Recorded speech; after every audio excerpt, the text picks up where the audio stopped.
Alright, hey, we're going to do a little different thing here today.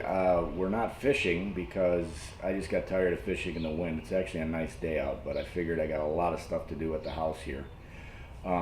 So I'm going to do an unboxing video of the stereo I got for my Honda because I needed Bluetooth in there. And I'm going to do the install video on it. So if anybody has a 2003 to 2007 Honda Accord, this will be the video on how to install this type of package that I bought. So stay tuned, and I'm going to do the unboxing video next. So here's the kit that I got. That's the number. It's HONK 823H KDC BT368U. That's the Kenwood radio. It's from Volunteer Audio. They did a great job. It came like right away. Very fast shipping, and it came pretty much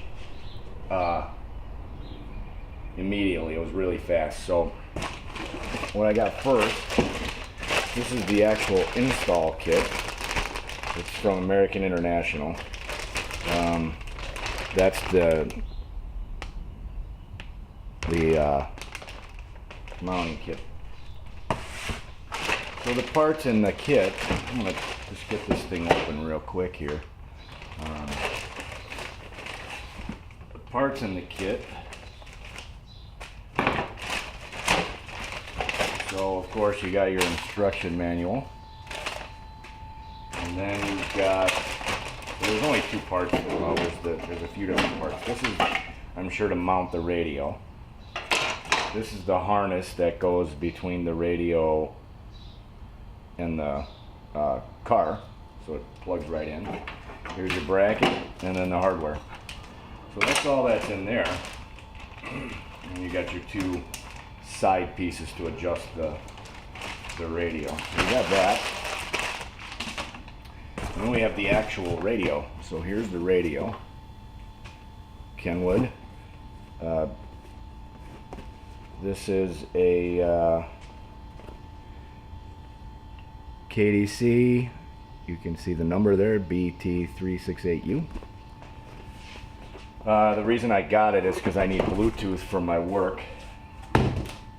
So first thing we got here is a radio connector. This is the Bluetooth microphone and mounting piece. Then you've got your two Kenwood radio removal tools.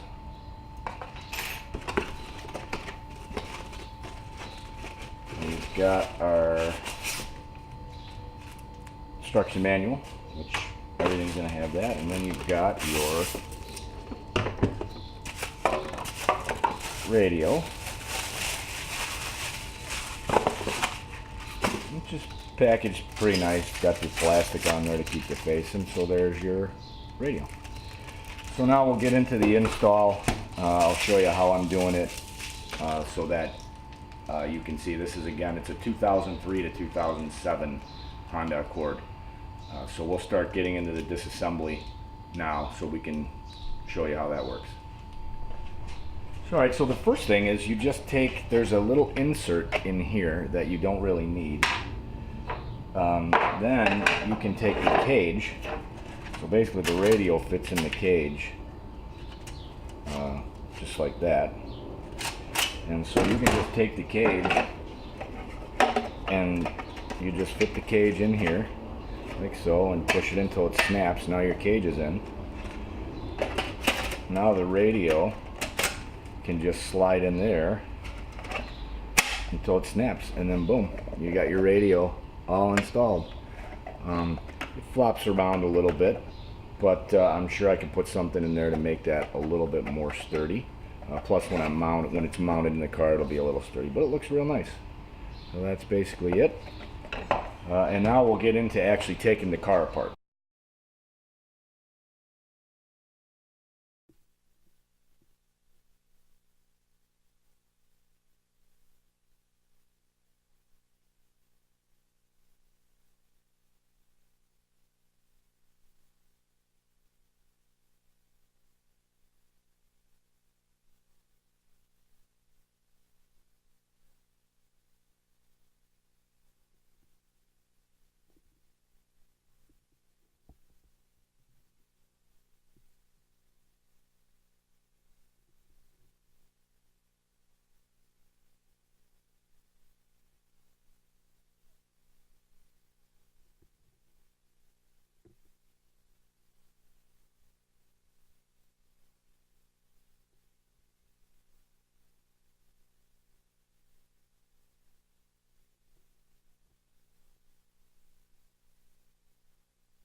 Okay, so next step, I took this off because I'm pretty sure I'm going to have to get this out. And then there's two more screws down, they're kind of hidden. One's there and one is there. Right there for this piece. So this is the cubby. Now this was kind of hard to get out. So that was kind of hard to get out, but you just got to be careful. You just got to take it out. It's well, once you get those bottom screws off there, and the two ashtray screws are not an ashtray screw. That's all. So now you've got that all opened up. That's where the new radio is going to go. So just make sure you take your time, look for the screws. There's a couple that are hidden underneath, and they're not, you know, in the best spots. So, you know, I tried to point them out as good as I could. So now we're going to go on to seeing where we get the radio in. Okay, so you need to take this out, you know, to get to the radio. So now when you do that, so there's three screws. So you got to get this out. It takes a lot to get that out. And then there's three screws right here. 1, 2, and 3. And that's the top right here. But when you go to pull it out, no one that I saw online mentioned there are two screws. They're Phillips head screws. I'm going to try and show them to you the best I can. Under here, right here, and right here. And they connect the whole radio box. So you need to get in there, and they're two, and they look like this. They look like that. They're two little screws, and they got Phillips heads on them. And you'll see them in there because you need to get this all the way out so you can get to the back of the radio, which is back here, so you can get to the antenna and the connectors and all that. So make sure you do that, and it takes a lot to pull this stuff out. It takes a lot, so try not to ruin your dash. I kinked it up a little bit, not too bad. I think it'll bounce back. But you definitely have to pull this stuff, and you know, you're probably gonna think you're gonna break something, but you've got all these little plastic clips all over, and that's you know, they're hard to get out. So, all right, so I'm gonna be on to the radio install. Okay, so basically you just have to solder some connections here. You just match the wires up. I put that back in already. Now there is one thing that you have to make sure that you do, and this other the guy that did it before me that I saw on YouTube was very good at this. Right, so you put this in and you plug this in back here into that white connector. Boy, right there, right? So it'll work. So if you test it and you put it in, everything works because you're disconnecting the old radio. But there's another part of the connector, the blue connector that went into the old radio has to go back into the old radio because that's what gives you the lights down here. So make sure you plug in the old connector that you took out of the radio in there. Other than that, it's done. And it only took me probably an hour and a half, maybe an hour to do. So yeah, hopefully you find this useful, and I'll do a finished when I get everything back together.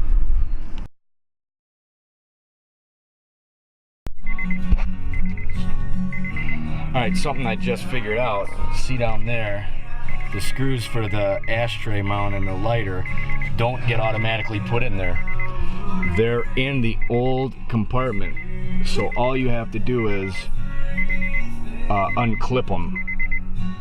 And you just unclip those and they'll clip right back into those two squares right there, so you can screw the ashtray back in. So that was one thing that I didn't notice. So, okay. I know this beeping's obnoxious, but I can't get the key out, so. Alright, okay. So there's the finished install. And it looks pretty good. I mean, it's a little bit flimsy the way it mounted up there, but it looks pretty good. Let me turn it on for you. You just have to watch out for some of that stuff, like I said. Some of the stuff, you know, that I mentioned, especially up in here, the clips, it takes a lot. You see, I kind of messed up my dash a little. What I'm hoping for is as it heats up, it'll come back to the original. But so there you go. It's all set. Clean install. This is just we'll fix the clock on that, and And that's it. All right, thanks for watching. Hopefully this helps.